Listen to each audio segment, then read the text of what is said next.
Hello, my name is Justin Stevens. I'm going to be doing a musical uh, compare and contrast essay, and my pieces that I'm going to do are actually the first composition that I will be critiquing is Mozart's Symphony Number 39, K4543. Once again, Mozart's Symphony Number 39, K543. Just to give you some Symphony Number 39 in E flat major of Wolfgang Amadeus Mozart, K543, was written by Mozart and it was completed on the 26th of June 1788. Okay, as far as instrumentation goes, the symphony was written for flutes, pairs of clarinets, bassoons, horns and trumpets, timpani, and strings. It has been noted that Mozart did not usually utilize the typical oboes of a classical orchestra. Okay.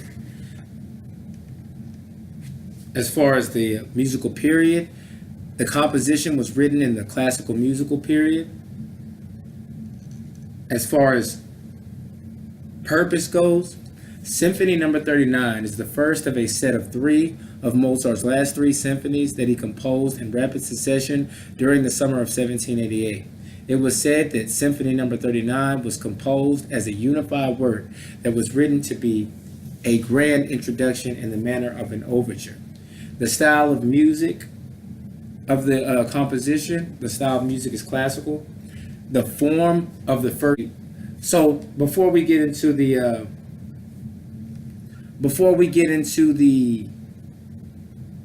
critique, I want to play you about a minute and 30 seconds of Mozart's Number 39, and I want to play the first movement.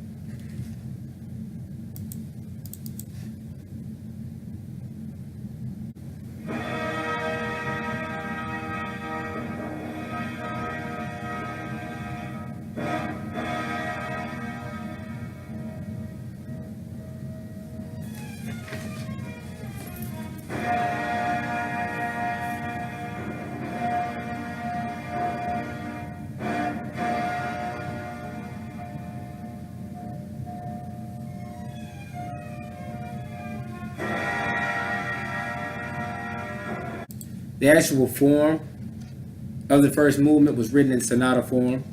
Okay, the melody starts off with a big fanfare sound from the brass section. Okay, once again, the melody starts off with a big fanfare sound from the brass section. Next, the introduction gets into a nice pocket, and there's a steady melody that is played for another 8 bars. As the piece continues, the violins play a slightly streaking sound that is sharp and captures the listener's attention. The melody gradually gets louder as the violins play louder for about 8 measures. Then the melody, not just the violins, but the strings. Then the melody settles back in the pocket for another 8 meters. As the song settles back into its original pocket, the volume of the piece is lowered slightly. Okay, as far as the harmony, most of the harmonic phrasing was brought out by the woodwind section, making the composition vivid and colorful. In measure 18, Mozart creates dissonance by creating a loud cluster. Then Mozart immediately brings the harmony back in the pocket by using the woodwind section and the horns to balance the harmonies.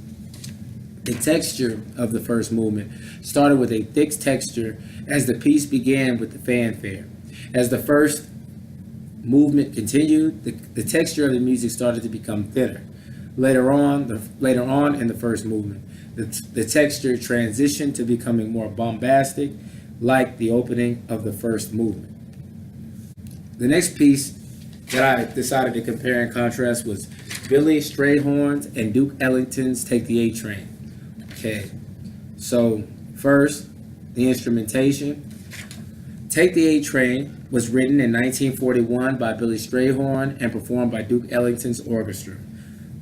The instrumentation. The size of the group was a jazz big band that included trumpets, trombones, saxophones, guitar, bass, and drums. The musical period of Take the A Train was the 20th century period, which lasted from 1900 to 2000. Okay. The song was written to portray the New York subway line to the Sugar Hill district of Harlem. Billy Strayhorn said writing the song was as easy as writing a letter to a friend, and this was the purpose of the composition, of why the composition was written. And